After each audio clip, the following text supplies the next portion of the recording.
Hi friends, ഇനി നമുക്ക് beef കൊണ്ട് ഒരു സ്റ്റു തയ്യാറാക്കിയാലോ. പത്തിരി, പൊറോട്ട, അപ്പം, വെള്ളപ്പം, ചപ്പാത്തി, നെയ്ച്ചോറ് അങ്ങനെ ഏത് വിഭവങ്ങളുടെ കൂടെയും വളരെ രുചികരമായി കഴിക്കാവുന്ന ബീഫ് സ്റ്റൂ ആണ് തയ്യാറാക്കി കാണിക്കാൻ പോകുന്നത്. നിങ്ങൾ ഈ ചാനൽ ഇതുവരെ സബ്സ്ക്രൈബ് ചെയ്തിട്ടില്ലെങ്കിൽ പ്ലീസ് ഒന്ന് സബ്സ്ക്രൈബ് ചെയ്തേക്കണേ. കൂടെ തൊട്ടടുത്തുള്ള ബെൽ ബട്ടണും എനേബിൾ ചെയ്യുക. ഇനി നമുക്ക് ഇത് എങ്ങനെയാണ് തയ്യാറാക്കുന്നത് നോക്കാം. അതിനായി ഞാൻ ഒരു കുക്കർ എടുത്തിട്ടുണ്ട്. അതിലേക്ക് ഒരു 1/2 കിലോ ബീഫ് കഴുകിയെടുക്കുക. ഇനി നമുക്ക് അതിലേക്ക് 1 കപ്പ് വെള്ളം കൂടെ ചേർത്ത് കൊടുക്കുക. ഇനി ഇതിലേക്ക് 2 പച്ചമുളക് നെടുകെ പിളർന്നത്, 4-5 ഗ്രാമ്പു, 2-3 ഏലക്കായ, ഒരു കഷ്ണം പട്ട, 1.5 ടീസ്പൂൺ കുരുമുളക് പൊടി,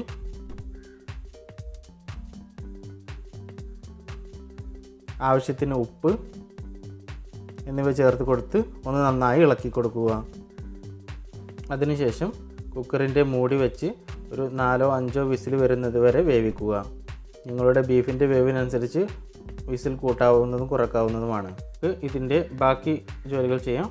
അതിനായി ഒരു പാത്രം അടുപ്പ് വെച്ചിട്ടുണ്ട്. അതിലേക്ക് എണ്ണ ഒഴിക്കുക. എണ്ണ ചൂടായി വരുമ്പോൾ അതിലേക്ക് ഇഞ്ചി വെളുത്തുള്ളി പേസ്റ്റ് ചേർത്ത് കൊടുക്കുക.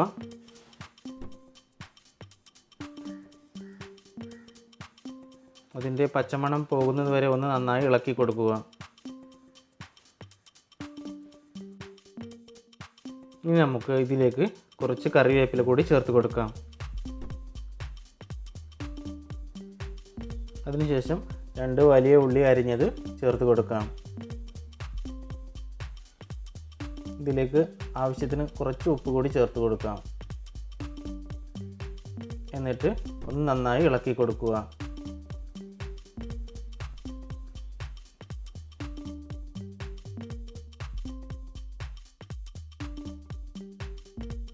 നന്നായി ഇളക്കിയതിന് ശേഷം ഇതിൻ്റെ മൂടി വെച്ച് ഒരു 2 മിനിറ്റ് വേവിക്കുക.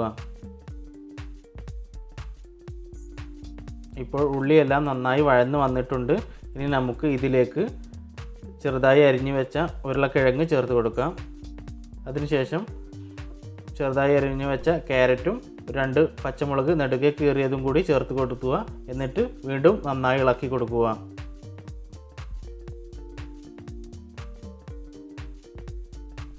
ഇനി നമുക്ക് ഇതിലേക്ക് 2 കപ്പ് രണ്ടാം പാൽ ചേർത്ത് കൊടുക്കാം. എന്നിട്ട് ഒന്ന് നന്നായി ഇളക്കി കൊടുക്കുക.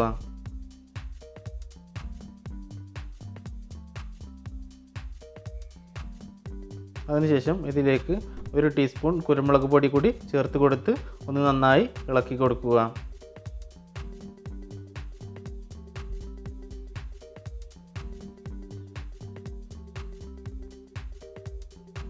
എന്നിട്ട് മൂടി വെച്ച് 2-3 മിനിറ്റ് കൂടി വേവിക്കുക. ഇപ്പോൾ നമ്മുടെ ഉരുളക്കിഴങ്ങും ക്യാരറ്റും നന്നായി വെന്ത് വന്നിട്ടുണ്ട്. ഒന്ന് നന്നായി ഇളക്കി കൊടുക്കുക. അതിനുശേഷം നേരത്തെ നമ്മൾ കുക്കറിൽ അടച്ചു വെച്ച ബീഫ് വെന്ത് വന്നിട്ടുണ്ട്. അത് ഇതിലേക്ക് ചേർത്ത് കൊടുക്കുക. എന്നിട്ട് നന്നായി ഇളക്കി കൊടുക്കുക.